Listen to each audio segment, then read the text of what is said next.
జగిత్యాల జిల్లా భూ కుంభకోణంలో తీగ లాగితే డొంక కదిలినట్టు అక్రమార్కుల చిట్టా బయటపడుతుంది. నర్సింగపూర్ శివారులో సర్వే నంబర్ 437లో 387 ఎకరాలు ఉండగా ఇందులో పలువురు అక్రమంగా రికార్డుల్లోకి ఎక్కి పట్టాలు చేసుకున్నారు. ఎమ్మెల్సీ జీవన్ రెడ్డి ఫిర్యాదుతో ఈ అక్రమార్కుల చిట్టా బయటపడుతోంది. దాదాపు 83 మంది సుమారు 90 ఎకరాల వరకు తమ పేర్లను రికార్డుల్లోకి ఎక్కించుకోగా ఇందులో 74 మంది అక్రమంగా పట్టా చేసుకున్నట్లు సమాచారం.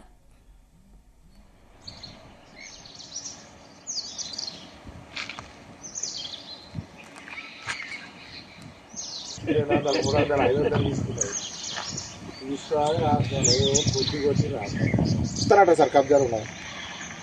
ఇది ఆల్రెడీ అప్పుడు కొంతమందికి పట్టాలు ఇచ్చిరట. ఇట్లా పట్టిన ఉన్నాయి కాదు సత్తారు బై ఇట్లా పట్టి ఇది కాదు. ముందర కొద్దిగా కనిపిస్తుంది మొత్తం భూమి అటు అక్కడ మొర దూడుతురుగా కనబడుతుంది. మొరం కనిపి కపరస్థాన్ పక్క నుంచి ఓపెన్ ప్లేస్ అది.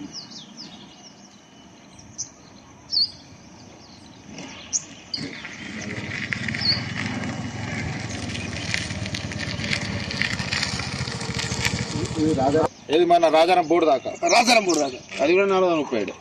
లేదు సర్వే నెంబర్ అంటే ఇది రాజారాం శివారు సర్వే నెంబర్ 437 కింద 437 వచ్చింది. కానీ వాళ్ళ పేరు మీద అయితే ఉంటుంది కదా. ఇది కూడా ఈ సర్వే నెంబర్లో ఇంకా భూమి మారిపోయారని బాగానే రాలి. ఈ తంతు 2009లో మొదలు కాగా 2021 వరకు దాదాపు పుష్కర కాలం పాటు గుట్టు చప్పుడు కాకుండా అక్రమ పట్టాల వ్యవహారం సాగింది. దీనిని సీరియస్ గా తీసుకుని మరింత లోతుగా విచారణ జరుపుతుంది ప్రభుత్వం.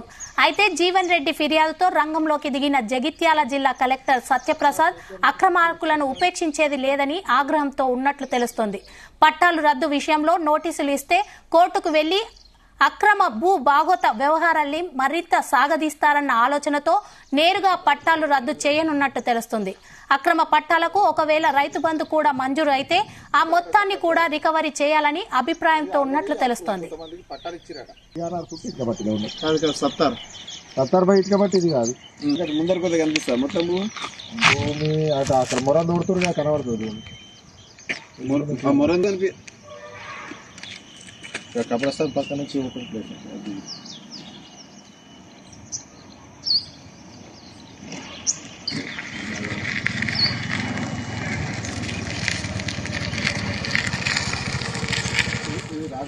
కాగా భూభాగోతం రాష్ట్ర వ్యాప్తంగా సంచలనం రేపగా ఈ వ్యవహారంలో ప్రతిపక్ష పార్టీలైన బీజేపీ, బీఆర్ఎస్ నాయకులు ఉండటంతో చట్ట ప్రకారం ఎలాంటి కఠిన చర్యలు తీసుకుంటారన్న విషయం అక్రమార్కుల గుండెల్లో రైలు పరిగెత్తిస్తుండగా ఈ విషయం ఉమ్మడి జిల్లాలో సర్వత్రా ఆసక్తి నెలకొంది.